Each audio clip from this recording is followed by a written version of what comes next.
Welcome back to a new episode of the Rectified Podcast. My guest today has spent $1.4 million on a product that was not even on the market yet. And the product is not something that everyone uses. It's more niche. I don't really know what it does because I don't understand that world. But George Korkejian, welcome to the podcast. Thank you. You're gonna Thanks for having me. You're gonna tell me all about the product because Yeah, I'll walk you through it's every not dollar. part of my world, but I'm pretty sure many will be interested in knowing what it actually does. So tell me, first of all, how did you have the courage to spend millions of dollars before even selling the product, let's say, to anyone? That's the way we're gonna start it. Okay, perfect.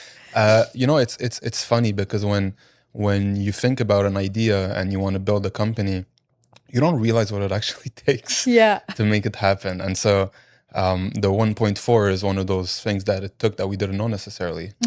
So yeah, I'm happy to walk you through everything and Yes. see how we went from what we thought was a big problem that we were solving, validating it on the market, Yeah. and then eventually getting to where we are today.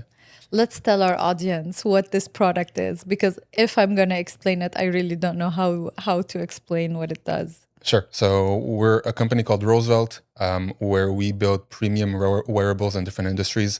What we've built is a modulable respiratory platform, so a breath cover that you're able to use Like a mask? like a mask Okay. in any environment where you either need protection from the environment or on the other way, in the outdoor, in the wildlife, where you need to cover your sense. And so that's the way the product works is we have different types of filtration. We can filter only on the way out, not on the way in, for So our scent control, breath. for breath. Okay. We can filter on the other side, only on the way in, not on the way out, so to protect ourselves from the environment, or we can filter both ways. Okay. So if I breathe, something from the outside will not come inside of the mask. But when I breathe out, it filters whatever comes out. Yeah, exactly. Okay. Yeah, so that's In a very specific. simple for dummies. In a very for, for dummies way. yeah, breathing 101. Yeah. But it can also filter. There's like another type that filters on both ways. Yes, so it's the same product. That's kind of the beauty of what we built. It's Okay. the same product, and based on what situation you want to use it for, the breathing filtration changes. Okay. And so we initially started in a very niche market, which was the outdoors, wildlife photography, observation, and hunting, where you need to be able to get very close to wildlife, specifically big animals, big game, so deers, moose, bear, without disturbing them, Yeah. and where scent control is key. See, that's why I don't know what it's all about. Have you seen a bear before? Not a real one. It's- Oh, yes.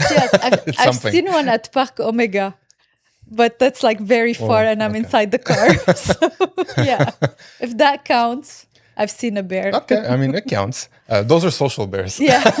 In the wild, they're very unsocial. Yeah. So in those situations where you need to get closer, scent control is absolutely critical. And what we realized is the breath is actually where most of your body scent comes from. And people don't currently manage that. So that was the opportunity that we saw to be able interesting. to build a product. I thought it comes from like our skin or It's something. a mix of everything. So Okay. there's skin, there's your clothes. If you go to the gas station with your boots and then you go with those boots to the hunting area, then they smell you from kilometers away. And so currently on the market, there's a lot of products that control or reduce or block different types of scent, whether it's your hair, your body, your clothes. But there's nothing for the breath. There's breath mints, but breath mints don't do anything. You just Yes. replace the odor with another odor. Yeah. It's still an external odor. And so we really wanted to fill that gap with a premium product that is built to last, and people can buy it once, take care of it, and now that product essentially, which is the Rozvelt Vektr, reduces their scent signature when it comes from the breath. Interesting.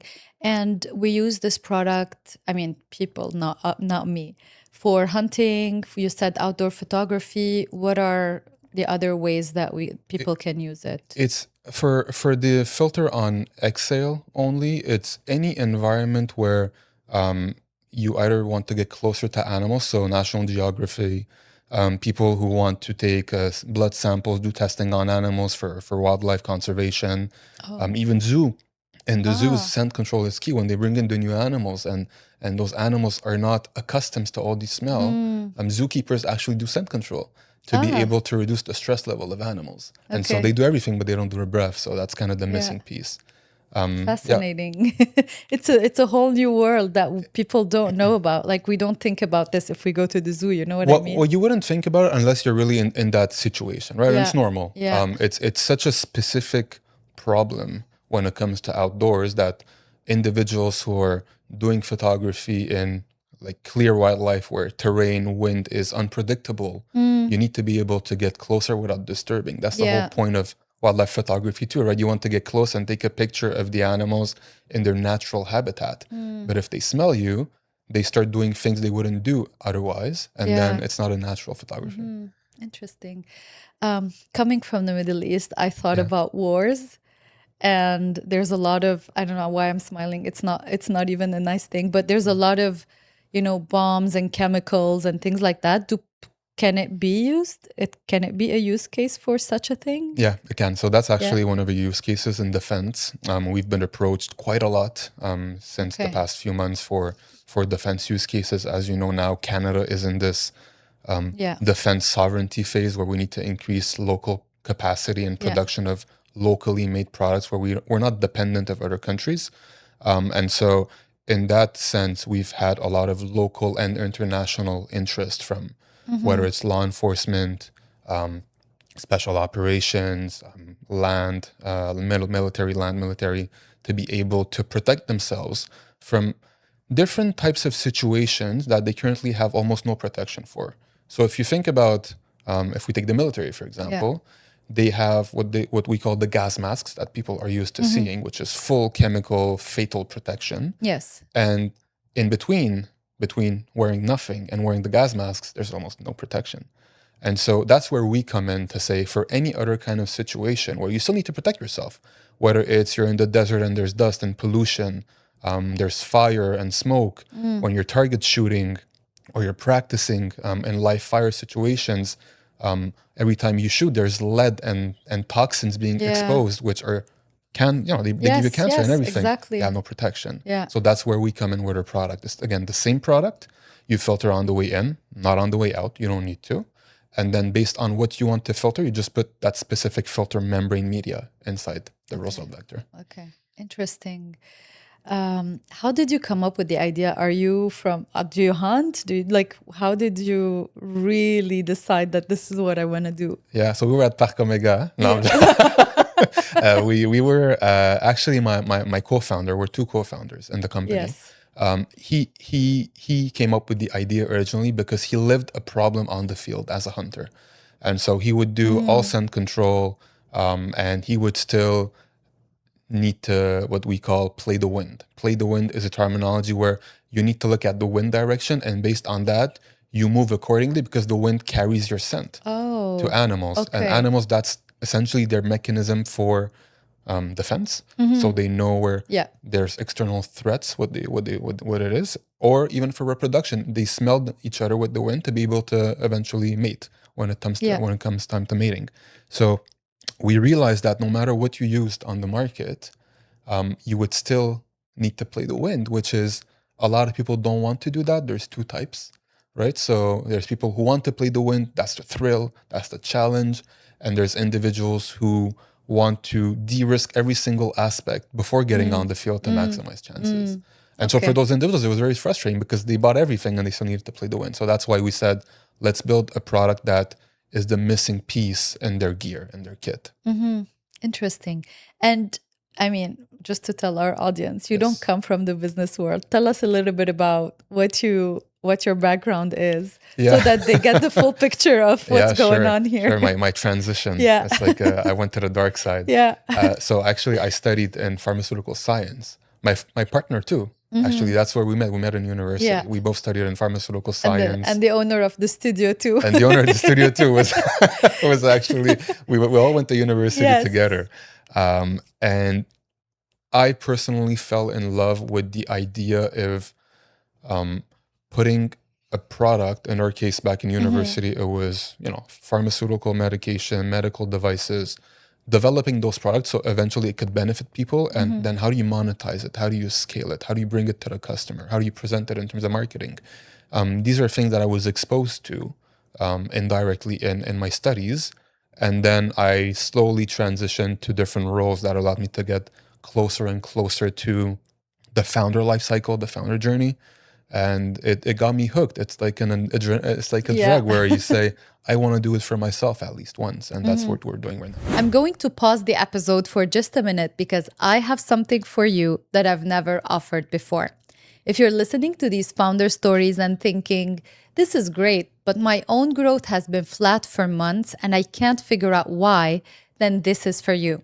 On August 20, I'm running a free live workshop where I walk you through the 3R strategy. It's the exact framework I use with my private clients to help product brands break through their growth plateau.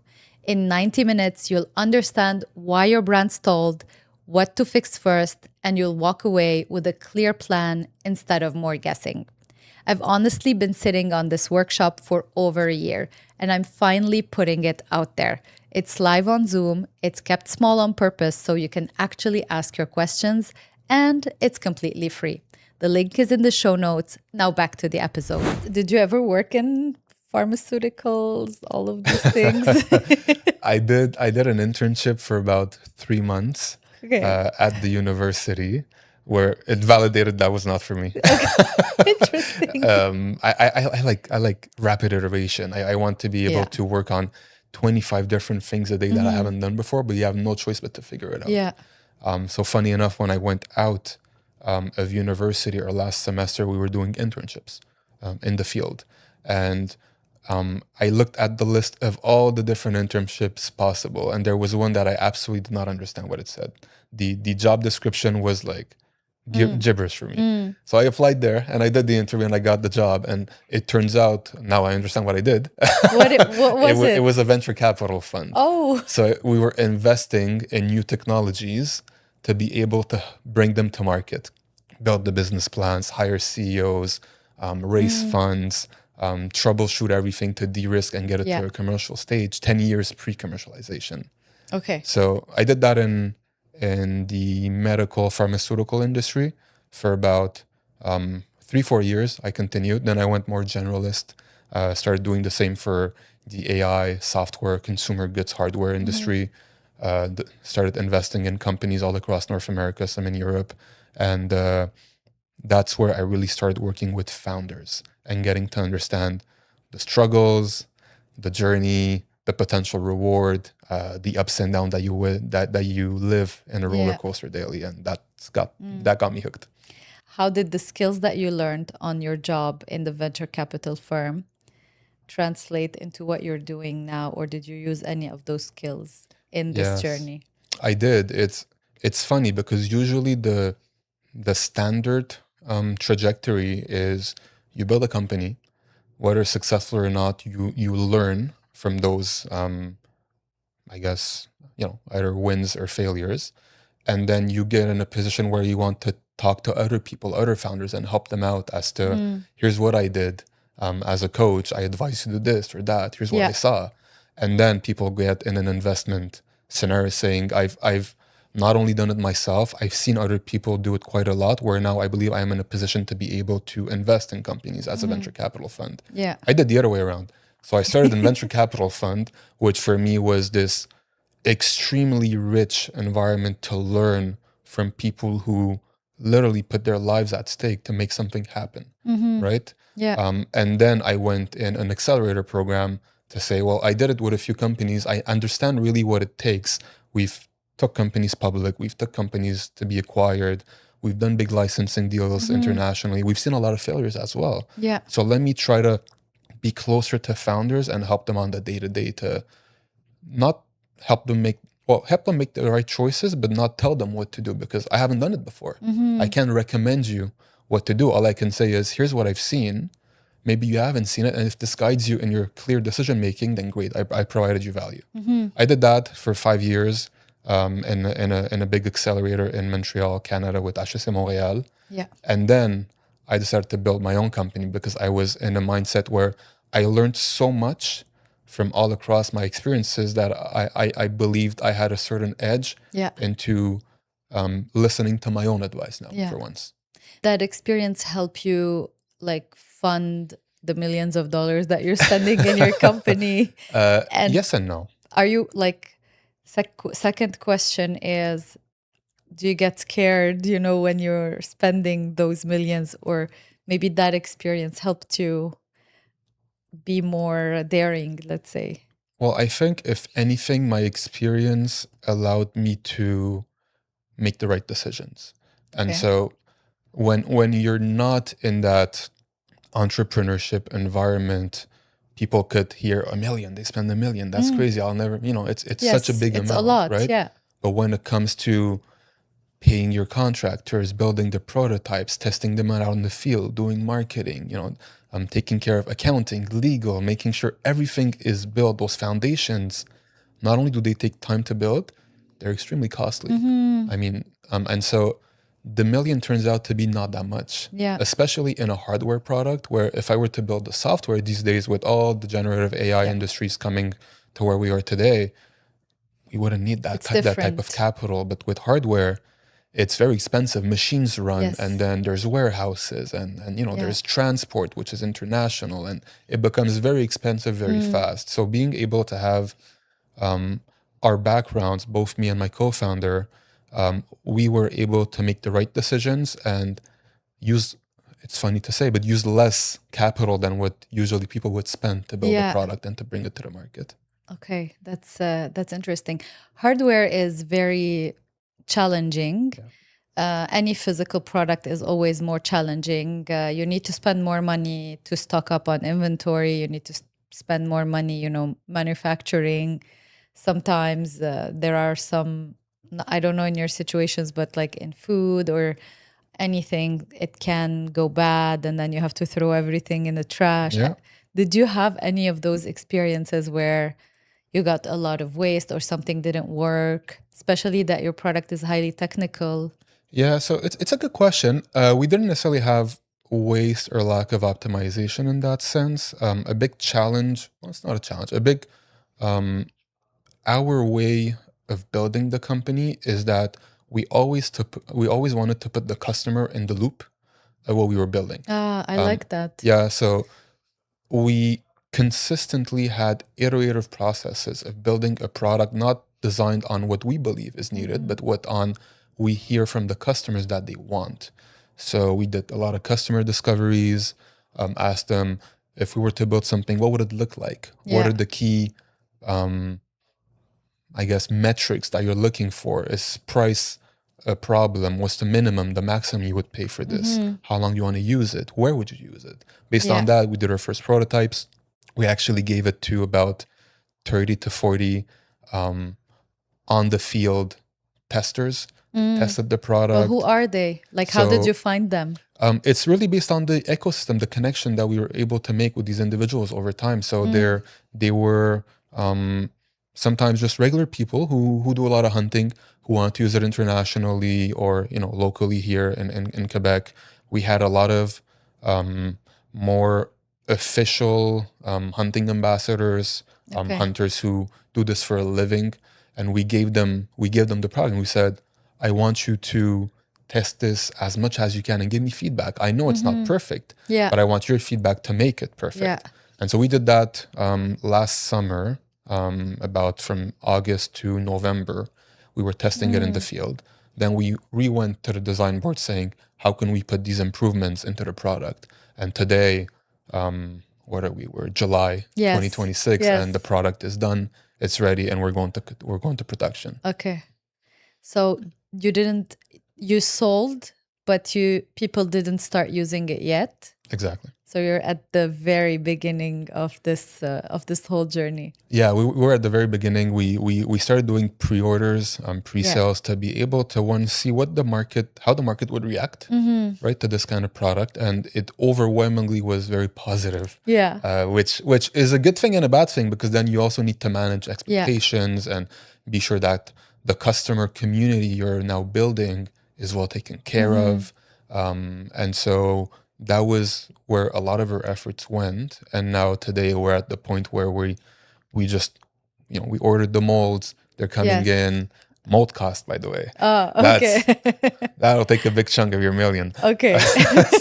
So we ordered the mold, and we're gonna be starting production soon to be able to Okay. deliver this to the customers that ordered. Amazing. So your product is very niche. Like it's not to the mass. It's not a chocolate or whatever, a hat, or, it's not something that everybody can use. And do you think that being very niche allowed you to have all these pre-orders, like people actually know this need and they were looking for this solution? Yeah. So one thing that I like a lot from other companies is you call your first customers to see why they bought the product. So we actually did that. Every customer that orders, we called them back in the day and we said, "Thank you for your order. What made you purchase this? As a pre-order. I mean, they're paying the entire portion almost a year before getting the product, and so understanding the customer psychology, the behavior, allowed us to kind of be better where we are today than where we were before. So we called them and we said, was it a specific feature? Was it a problem? And funny enough, everyone said, I've been waiting for a product like this, no matter what. It's such a niche product, but for my needs, it fills that gap that I've had, and it's a gap that's frustrating sometimes because you spend so much capital to be able to do scent control and hunting, for example, and then you go there and you're only managing a small portion of scent control, so it's still frustrating for them, right? So they were very happy to see this product. Okay. Yeah. In this world, in the world of hunting and the people who did pre-order your product, was the price considered to be expensive relative to everything else in the market? It is a premium product. So Okay. price is more expensive than traditional products in the scent control category.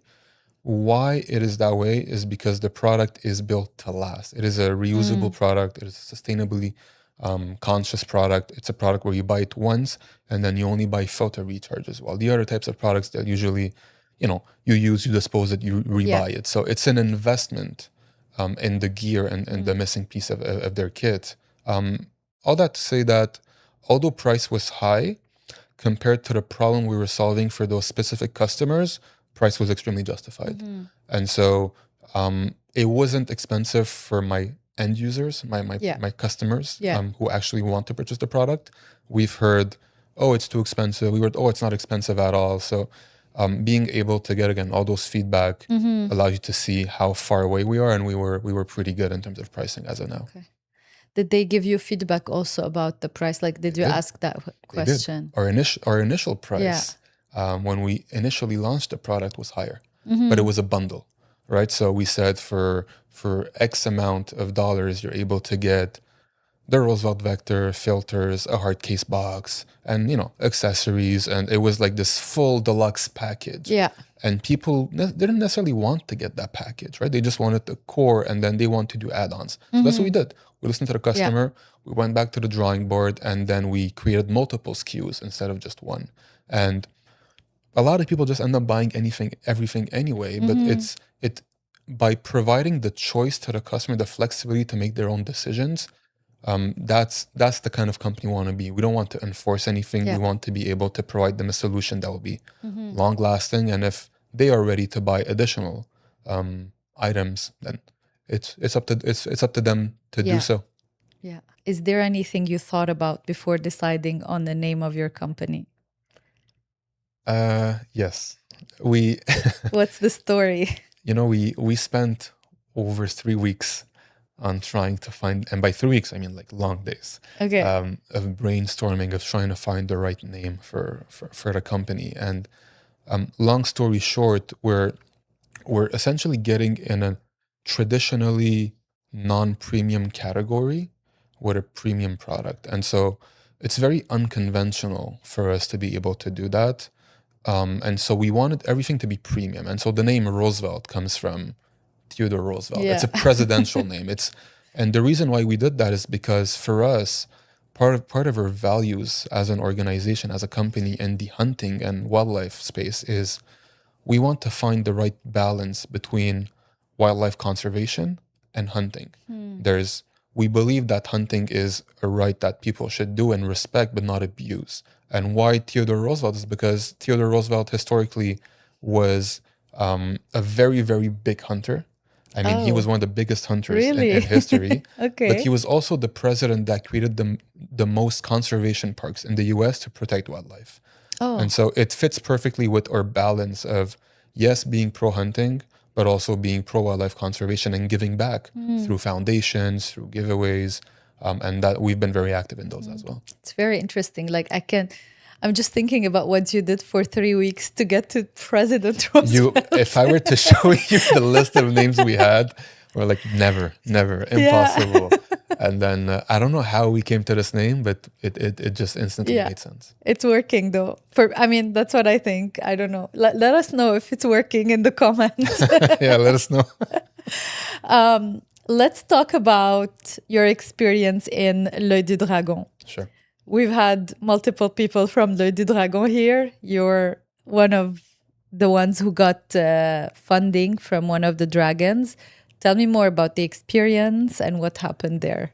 Yeah, so it was always a personal dream of mine to get on the dragon. So I haven't told the story necessarily, but back when I was more younger, I used to always systematically watch Shark Tank, Dragon's Den, L'Œil du Dragon with my father, who loves it. I mean, this is still what he watches every single day.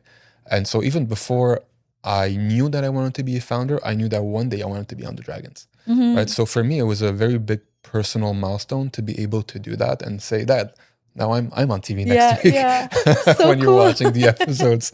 So he was very happy, but the experience was phenomenal. Yeah. First of all, their production team are outstanding. I mean, I've worked with a lot of people who are in the entrepreneurial, that ecosystem, and they genuinely care and love what they do. And so they were cheering us on before, during, after. They were celebrating with us right after, jumping in the air. Yeah. It was such a memorable experience, and to be able to have that platform to share our vision with, yes, the dragons, but also the entire community that's watching. There's no words that I can use that will give it justice to what it feels like. Yeah. Did you prepare your pitch, or like what happens? You prepare in advance, you come and you pitch. Do you know what's going to happen? We prepared in advance. It was a lot of preparation, every single detail, again, being that premium brand. We wanted to make sure it matters, it counts, not putting too much in display, just enough. Yeah. And so preparation in terms of what we were saying was done. We also had prepared with our experiences in the past, we had prepared scenarios. If we were to be in a scenario where we get this kind of offer or that kind of offer, how do we react? Right? Okay, and so nice. I think one of the memorable moments in Dragon's Den was usually when you get an offer, it's traditional to go in the bunker and discuss the offer with your mentor and with both founders together before coming back with either a counter offer or a decision. We skipped that. Oh, and, okay. and I think it was George Korkejian who said, "Vous allez pas au bunker? You're not going to the bunker to discuss?" Because my partner was already ready with a counter offer. Okay. And you had it in the we back had it of your already. mind. So when we got the offer from Isabelle Chevalier, we already had that counter offer for that specific offer and that situation we were in. And so it was really fun. So basically Isabelle gave you $250K. Yes. And then what did you counter? What happened there? For those who didn't watch. Yeah, so we came in asking for $250,000 for 5% of the company, which was in line with our initial valuation at that time. We had already closed a round with investors, and so we wanted to respect the same valuation of our investors. Isabelle was understanding of that, but also she saw that there was still a bit of work to do, and so she counter offered with $250,000 for 10%. And then we offered back saying we want to keep the 5% to respect the current round valuation with our investors, but we'll give you a royalty deal. And so we gave her a royalty on every unit until she recouped her 250. And so it was a very good deal to be able to de-risk your investment over time. Yes. Sometimes I see when I'm watching any version of it, Shark Tank, Dragon's Den, French versions, even in France, it's called Qui veut être mon associé? Yeah. That one. I see many people come, they're a little unprepared and they don't know their numbers. Sometimes they ask them, how much are you selling? And they don't know. How many units do you have? You know, all of these numbers that business owners must know. And you obviously knew your numbers. You had already prepared the counters just in case and the scenarios. How important it is if somebody is going to Dragon's Den, which is everybody's dream in the product world base, in the product-based world. How important is knowing your numbers? It is crucial, and it's not just numbers. It's knowing almost everything about your business. And if you don't know, it's okay. Being honest and vulnerable about the fact that this information, I'm not sure. Let me research it and get back to you. Yeah. Because at that point in time, dragons are, yes, they're looking at the product and the potential of growth, but they're not investing in the product. They're investing in you as a founder. And if you're not able to be vulnerable, honest, transparent about your limitations, but your willingness to learn, then it won't work. And on the other side, if you're not in a position to be able to confidently provide the information that you should know as a founder, then that's a bigger risk for them than the product failing. Most of the time, products fail.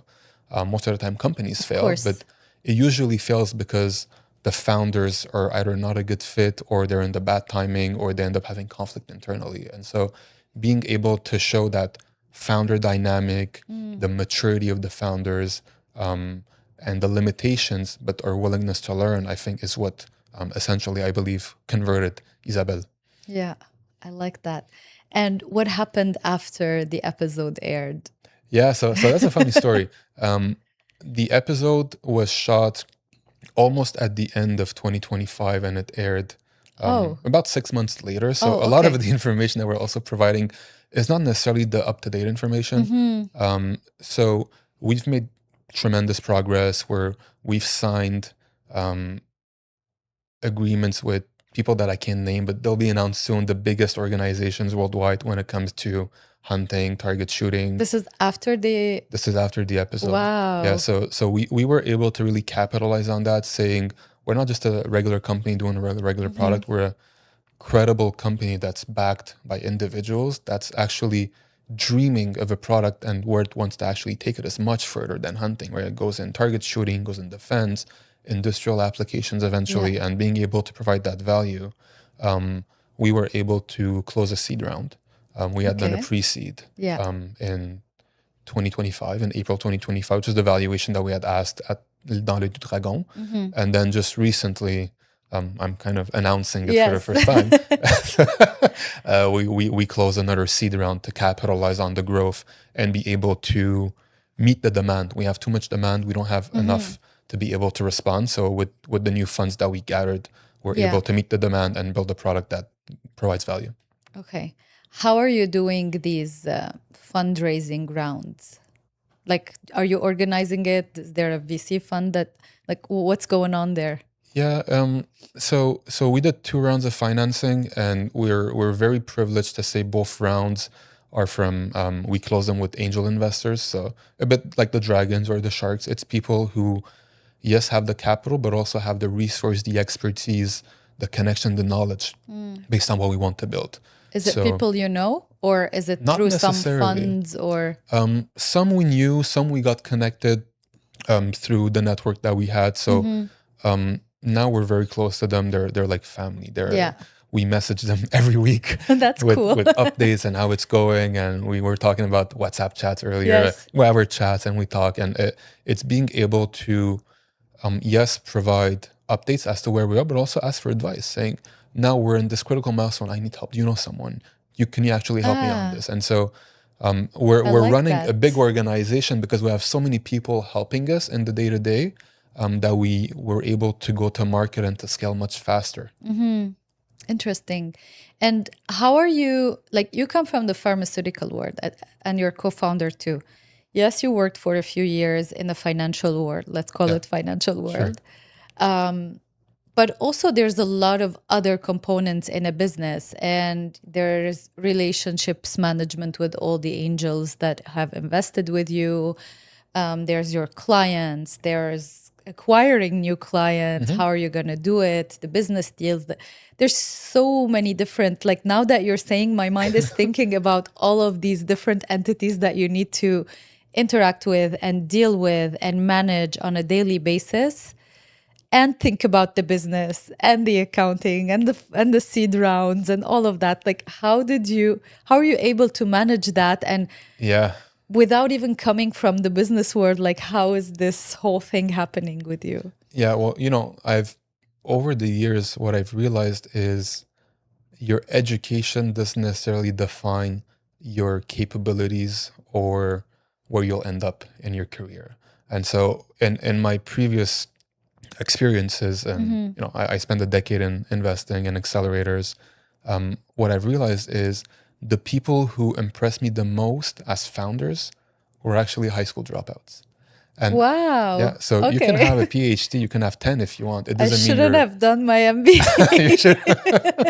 Yeah, I went all the way to masters, and now I don't. Yeah. It's not that I don't use it. It gives you another type Yeah. of understanding Agree. of the world and the Agree. skills that you need to have. But a lot of really resilient founders that I know are high school dropouts, and so they were able to adapt, learn. I think there's a word that we use a lot, and I didn't understand what it actually meant until I started doing it myself. It's grit. Having grit as a founder is Yeah. it's the biggest strength you can have. And so if you don't have that grit, that resilience to be able to figure it out, I do things in one day, I'll do at least 5, 6 things that I haven't done in my life. But you have to learn. It needs to go. It needs to run. You have employees depending on you. You have investors who want this to succeed. The ecosystem. I have customers who want the product. And that creates a certain level of stress and anxiety, obviously. Yeah. But then we manage it with grit, resilience, and being able to say at the end of the week, wow, I actually did all those things that I never done before, and I never thought it was possible, but here I am today. Yeah. I'm kind of thinking about myself now because I went on vacation. The past 2 weeks I was on vacation. And before that, I was running like a machine. You're doing, just like you said, grit, resilience, this. You do 5 million things a day that normal employee wouldn't do in like a month or so, or like even a week. And now when I came back, it's been a week that I'm here. It's so weird. I'm getting frustrated from myself because I don't have that push anymore. It's like I need to put myself back in the game, and I feel like I'm not doing enough. I'm doing, but it's just compared to the 2 weeks of vacation. It's like you slow down all of a sudden. I don't know if it happens with you, but I slowed down all of a sudden, and then now I have to get back in the game, and it's taking me a longer time to just like do it. I don't know. I don't know if it's a personal thing or if it's with everybody. I mean, there's levels of we run at a pace that is unsustainable. I know. Fundamentally. And so being able to control that pace and say, now it's normal to run faster. Now I need to actually take care of myself, otherwise I won't make it there. Yeah. It's very tough. It's something that you constantly need to learn to improve.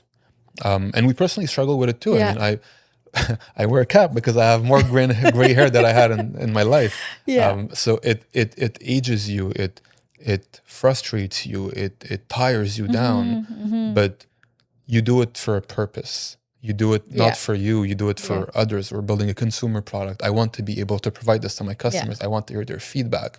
And when I get a customer that calls me and says, thank you, then all those years of hard work will be worth it. And so you need to get there though, right? You need to actually be able to control yourself and learn to put your limits. Yeah. There's always like the why is always very important, and what keeps people going. It can be as simple as providing for your family or giving something to society or whatever it is. Everybody has their own why. You're still at the beginning of the journey, and I'm pretty sure it's going to go to amazing places given the type of product you have and the market that's available for that. But what would you tell yourself in 10 years? I don't know. You don't know. I think that's a very good question, and one of the hardest challenges I'm living currently as an entrepreneur is back in the day I used to provide a lot of advice to other founders saying, here's what I've seen, be careful, or go for that, it's more safe. And listening to my own advice has been probably the hardest thing to do. when you're actually in it and working and, putting sacrifices that people don't see. They just see, oh, wow, it's going great. Yes. Good for you. Yes. Oh, wow, you were here. Great. But they don't see what it took. Mm-hmm. Personal, professional sacrifices, mental sacrifices. And so in 10 years, what will I tell myself? I'm not sure yet. Yeah. I'll let you know. I'll come back. Can I say something for yourself in 10 years? I hope I'll still be in touch with you. I'll say you took a chance.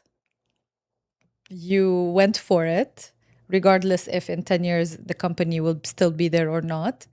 You did something, you took a chance, and that's already super amazing, and that's a great win.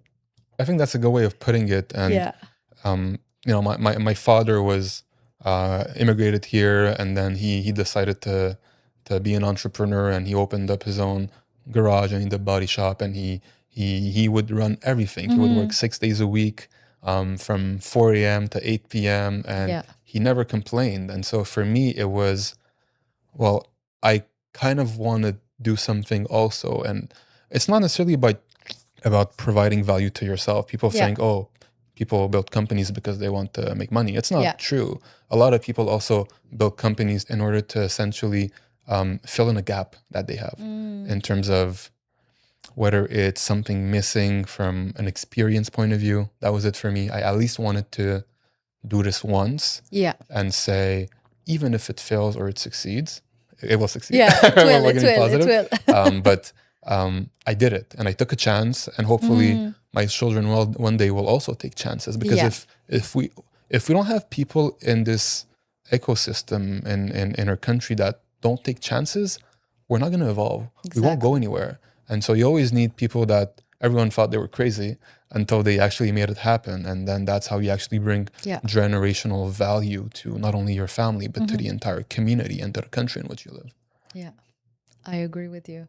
So what's one last word you say to someone who has an idea and is afraid of starting?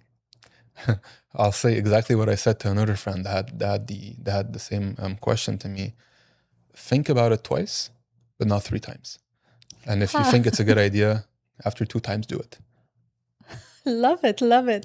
Thank you so much, George, for being a guest on this podcast. And to all the listeners, I'll be back next week with a new episode.